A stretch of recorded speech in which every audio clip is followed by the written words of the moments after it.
Hello बच्चों, let's read the question here. Question says why cannot fertilization takes place in flowers if pollination does not occur. Question में बोल रहे हैं कि अगर पॉलिनेशन नहीं होता तो हमें फर्टिलाइजेशन देखने को नहीं मिलेगा. ऐसा क्यों है, इसका रीजन देना है. की कॉन्सेप्ट इस क्वेश्चन का होगा पॉलिनेशन. नाउ पॉलिनेशन होता क्या है? Pollination is basically transfer of male gamete. तो यहाँ लिखेंगे transfer of male gamete from anther of stamen to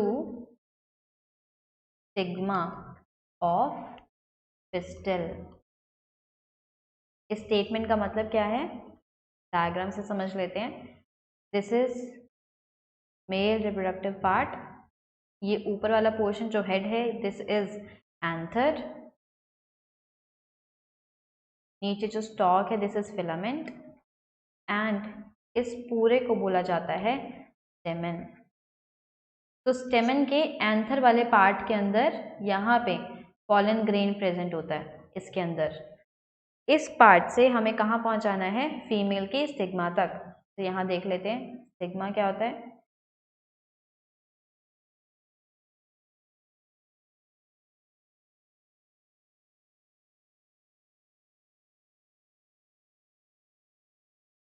ऊपर वाली साइड पे हमारे गैमीट्स प्रेजेंट हैं. कैसे आ जाते हैं यहाँ पे? कुछ इस तरीके से. यहाँ से पॉलन ग्रेन निकला और यहाँ पे आकर के लैंड कर जाता है. फिर क्या होता है? यहाँ से पॉलन ट्यूब जनरेट होती है. कैसे? यहाँ पे पॉलन ट्यूब जनरेट हुई. फिर से दिखा देते हैं. पॉलन ट्यूब जनरेट हुई एंड वो फर्दर ओव्यूल के पास जाती है. इस पॉलन ट्यूब के अंदर क्या प्रेजेंट होता है? Male gamete. जो ऊपर स्टिग्मा के ऊपर लैंड करा है वो मेल गैमीट यहाँ पे ट्रांसफर हो गया. पॉलन ट्यूब का एक्सटेंशन शो करता है due to chemical interaction between the pollen and the stigma. तो इसके बेसिस पे यहाँ पॉलन ट्यूब का जर्मिनेशन देखने को मिलता है. देन ये क्या आया यहाँ पे? Pollen grain. This is carrying male gamete. ये जो ऊपर वाला पोर्शन है इसको क्या बोलते हैं? स्टिग्मा. स्टेटमेंट में हमने क्या लिखा है? The transfer of male gamete from anther of stamen to stigma of pistil. इस पूरे स्ट्रक्चर को बोलते हैं pistil. This is female reproductive part. Female. And left side पे stamen is male reproductive part. ये जो स्टॉक मतलब ये ट्यूब जैसे जो स्ट्रक्चर है यहाँ पे, ये हो जाता है स्टाइल. एंड ये पूरा थैलस जैसा स्ट्रक्चर है, इसे बोला जाता है ओवरी. यहाँ पे दो लेबलिंग और हमें चाहिए होगी. सो हियर ये जो स्काई ब्लू वाला पोर्शन है, this is pollen tube. This is pollen tube. And यहाँ पे ये जो सर्कुलर छोटा सा स्ट्रक्चर है अंदर, these are ovules. These ovules have female gamete. Pollination में होता क्या है? पॉलिनेशन में एंथर के पास यहाँ पे जो पॉलन ग्रेन प्रेजेंट है वो पिस्टिल के स्टिग्मा के ऊपर आकर के लैंड कर जाता है, जिसकी वजह से पॉलन ट्यूब का जर्मिनेशन होता है और पॉलन ट्यूब मेल गैमीट को कैरी करके फीमेल गैमीट तक ले आता है जो ओव्यूल के अंदर प्रेजेंट होता है. अब पूछ रहे हैं कि अगर पॉलिनेशन नहीं हुआ तो फर्टिलाइजेशन नहीं होगा. क्यों? अगर पॉलन ही नहीं आया तो पॉलन ट्यूब नहीं बनेगी. पॉलन ट्यूब नहीं बनी तो मेल गैमीट ओव्यूल तक नहीं जाएगा और ओव्यूल तक नहीं गया तो फर्टिलाइजेशन देखने को नहीं मिलेगा फीमेल गैमीट के साथ. तो आंसर लिखते हैं क्वेश्चन का.